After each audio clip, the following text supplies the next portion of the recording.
अस्सलाम वालेकुम।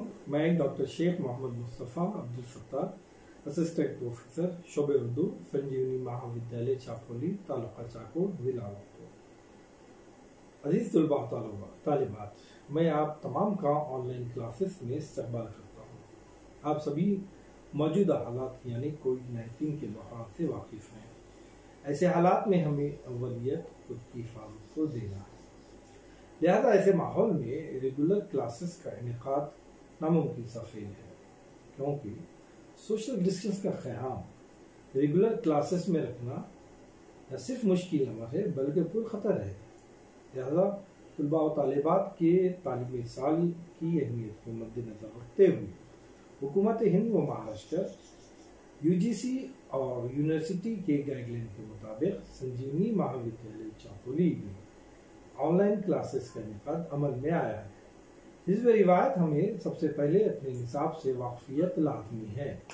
हम आज पेपर नंबर 6 सेमिस्टर 3 बानवान मरसिया और रुबाई के सिलेबस से वाक़फियत हासिल करेंगे।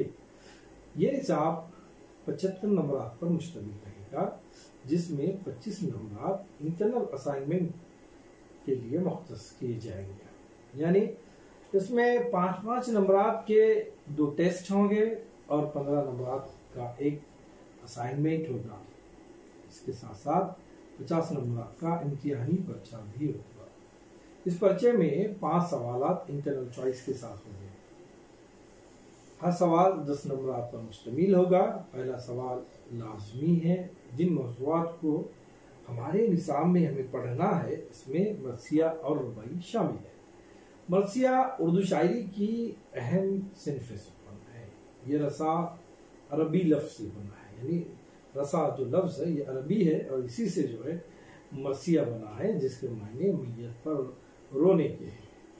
यानी ऐसी नज़्में जिसमें मरहूम की याद की जाती है, उसके औसाफ बयान किए जाते हैं, उसको याद कर कर रोया जाता है, उसे मरसिया कहा जाता है।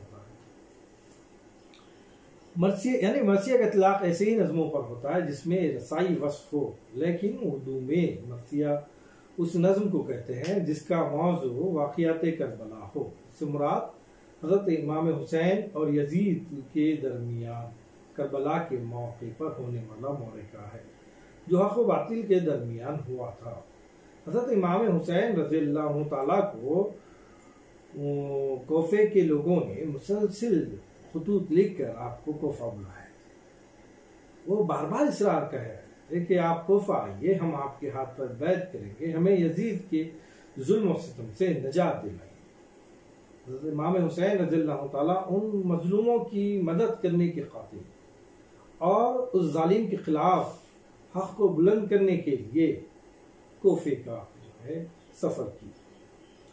लेकिन जब आप कोफा पहुंचते हैं तो यही लोग जिन्होंने आपको बारहा खुतूत लिख कर कोफा शहर बुलाया था, वो सब के सब मुकर गए और बैत करने से आपके यहाँ पर इनकार कर दिया। इस बात का पता जो है यजीद को चला तो उसने एक बहुत बड़ी फौज आपके मुकाबिल में भेजी और एक शर्त कायम की कि आप किसी सूरत में अगर यहाँ से जाना चाहते हैं तो यजीद के हाथ पर बैत करे, उसकी खिलाफत को कबूल करे, तभी वो जाने देंगे। यजीद एक जालिम इंसान, एक अय्याश इंसान, एक ऐसा इंसान जिसके अंदर तमाम बुराइयां मौजूद हो, ऐसे शख्स के हाथ पर नवासे रसूल हजरत मोहम्मद अरबी सल्लल्लाहु अलैहि वसल्लम का बैत करना, उसके हाथ पर बैत करना, ये एक नाकाबिले कबूल अमल था। लिहाजा आपने इनकार कर दिया।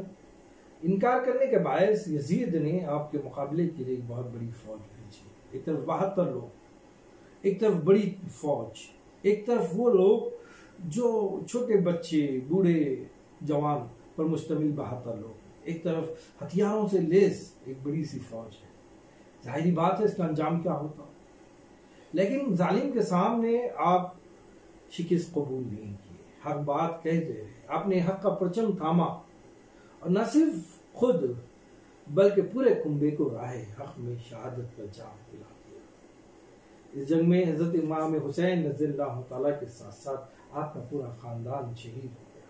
معصوم بچوں سے لے کر حضرت امام حسین رضی اللہ تعالیٰ نے جام شہادت کو نوش فرمایا اور پوری دنیا کو پیغام دے دیا کہ ظالم کتنا بھی طاقتور ہو، حق پر وہ جو ہے حق پر وہ فتح حاصل نہیں کر سکتا۔ حضرت امام حسین رضی اللہ تعالیٰ نے جو شہادت دی، اس شہادت کو پوری دنیا ہر سال یاد مناتی ہے، آپ کی یاد میں روتی ہے، اور رہتی دنیا تک حضرت امام حسین کے پیغام اور ان کی شجاعت و بہادری کو دنیا یاد کرتے رہے گی۔ یہ واقعہ 61 ہجری میں کربلا میں واقع ہوا تھا، اور اسی یاد میں شعراء جو ہے تمام واقعوں کو منظوم انداز میں پیش کرتے ہیں۔ چنانچہ واقع کربلا سے متعلق بہت ساری نظمیں عربی زبان میں مل جاتی ہیں۔ پتہ چلا کہ عربی میں بھی جو ہے مرثیے کہے جاتے تھے۔ اس کے بعد یہ صنف عربی سے فارسی میں چلی آئی، اس کے بعد اردو میں بھی مرثیے لکھے جانے لگے۔ کربلا کے اب بات یہ آتی ہے، کیا صرف مرثیے میں کربلا کے واقعے بیان ہوتے؟ نہیں، ایسا نہیں ہے، کربلا کے واقعے سے بھی ہے کہ بہت سارے شخصی مرثیے اردو شاعری میں ہمیں ملتے ہیں، جن میں قابل ذکر علامہ اقبال کا اپنی والدہ محترمہ کے انتقال پر ان کی یاد میں لکھا ہوا مرثیہ ہے۔ حالی اور غالب کے رشتے سے کون نہیں واقف ہے؟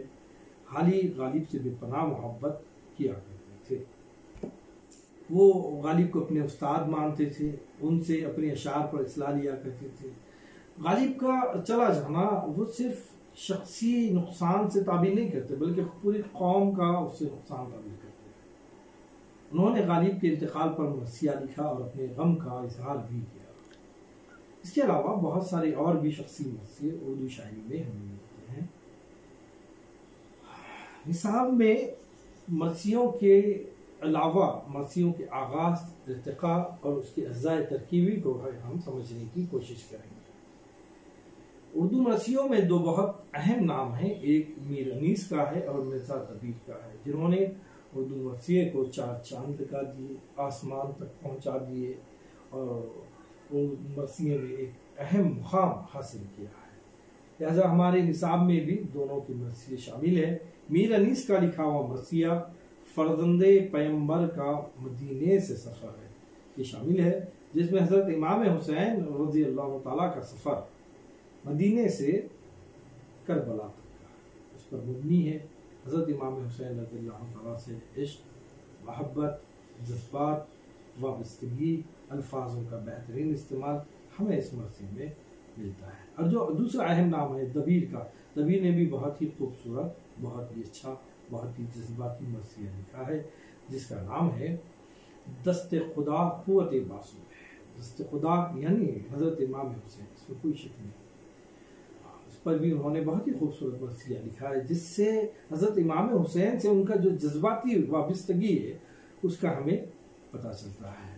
لہٰذا یہ بھی مرثیہ ہمارے نصاب میں شامل ہے، جس کو ہم پڑھیں گے۔ شخصی مرثیوں میں مرزا غالب ایک اہم، مرزا غالب کا بھی شخصی مرثیہ ایک اہم مرثیہ ہے، جسے خواجہ الطاف حسینی نے لکھا ہے۔ حالی اور غالب دو ایک ایسی شخصیتیں، حالی اپنے استاد غالب کا بے انتہا احترام کرتے تھے، ان کے غم میں انہوں نے یہ مرثیہ لکھا ہے۔ اس کے علاوہ صفی لکھنوی کا لکھا ہوا مرثیہ حالی بھی کافی اہم ہے۔ حالی محب قوم شخصیت تھے، پوری زندگی قوم کی بھلائی کے لیے وقف کر دی تھی، ان کا جانا بھی ایک بہت بڑا حادثہ ہے۔ قوم ایک ایسی کمی ہے جس کو پھر کوئی پر نہیں کر سکا۔ ان کے غم میں لکھا ہوا صفی لکھنوی کا اہم مرثیہ بھی شامل ہے۔ ہمارے نصاب کا دوسرا اہم موضوع رباعی ہے۔ اردو شاعری کی مختلف اصناف ہیں، جیسے غزل ہے، نظم ہے، حمد ہے، نعت ہے اور رباعی ہے، رباعی وغیرہ ہے۔ رباعی اردو شاعری کی ایک اہم صنف ہے، جس کا موجد رودکی ہے۔ رودکی فارسی شاعر ہے، ظاہری بات ہے اس کا تعلق ایران سے ہے۔ جب ایران سے ہے تو پھر اس صنف کی ابتدا بھی ایران میں ہوئی ہے، لہذا رودکی کو اردو رباعی کا موجد کہا گیا ہے۔ اردو رباعی کی تعریف کے ساتھ ساتھ ہم اس کے آغاز اور ارتقاء پر بھی روشنی ڈالیں گے۔ حالی، اکبر، رواں، جوش، امجد اور فراق کی یہ اردو کے بڑے بڑے رباعی گو شعراء ہیں۔ इनकी रुबाई की मुख्तलिफ खूबियाँ हैं, इनसे भी वाक़फियत हम अपने इस निसाब में हासिल करेंगे। इसके अलावा अमजद हैदराबादी, जोश मिलियाबादी, जानिसार अख्तर, ख्वाजा अल्ताफ हुसैन अली और अकबर इलाहाबादी की 4 रुबाइयात को भी हम पढ़ेंगे जो हमारे निसाब में शामिल है। उसके मायने के वो मफ़हूम को समझेंगे, उसके तशरीयात को समझेंगे जो हमारे निसाब में शामिल है। तजवीज़ करदा किताबों में अहम नाम क़याबानी अदब, हिस्सा नज़म शामिल है जो आपके मुताले में मददगार साबित होंगे। शुक्रिया। आइए हम और एक मरतबा अपने निसाब पर नज़र षानी करते हैं। पहला जो मौज़ू है वो मरसिया है, जिसमें मरसे की तारीफ़, आगाज़, इर्तिक़ा और उसकी अज़्ज़ाए तरकीबी पर रोशनी डाली जाएगी। उसके बाद मरसिए उसमें शामिल किए गए हैं। पहला मरसिया जो है वो मीर अनीस का लिखा हुआ मरसिया है, जिसका मौज़ू है फ़र्ज़ंदे पैगंबर का मदीने से सफ़र, और दूसरा जो है मरसिया वो है मिर्ज़ा दबीर का लिखा हुआ दस्ते खुदा क़ुव्वते बाज़ू है। बाकी जो 2 मरसिए हमारे निसाब में शामिल है वो शख्सी मरसिए पर मुबनी है। एक मरसिया गालिब है जिसको अल्ताफ़ हुसैन हाली ने लिखा है, जबकि दूसरा मरसिया मरसिए हाली है जो हाली के इंतकाल पर सफ़ी लखनवी ने लिखा है। अब उसके बाद दूसरा जो हमारा मौज़ू है वो मौज़ू है रुबाई, जिसके ज़ेली उन्वान है रुबाई की तारीफ़, रुबाई का आगाज़ व इर्तिक़ा। इसके अलावा हाली, अकबर, रवां, अमजद, जोश, फिराक की रुबाई गोई की ख़ुसूसियात को हम से वाकिफ़ होंगे। इनके अलावा रवां, अमजद, जोश, जानिसार अख्तर, ख्वाजा अख्तर हुसैन और अकबर इलाहाबादी के 4 रुबाइयात जो हमारे निसाब में शामिल है उसको हम पढ़ेंगे और समझेंगे और उनके तशरीहात को जानेंगे। और शुक्रिया।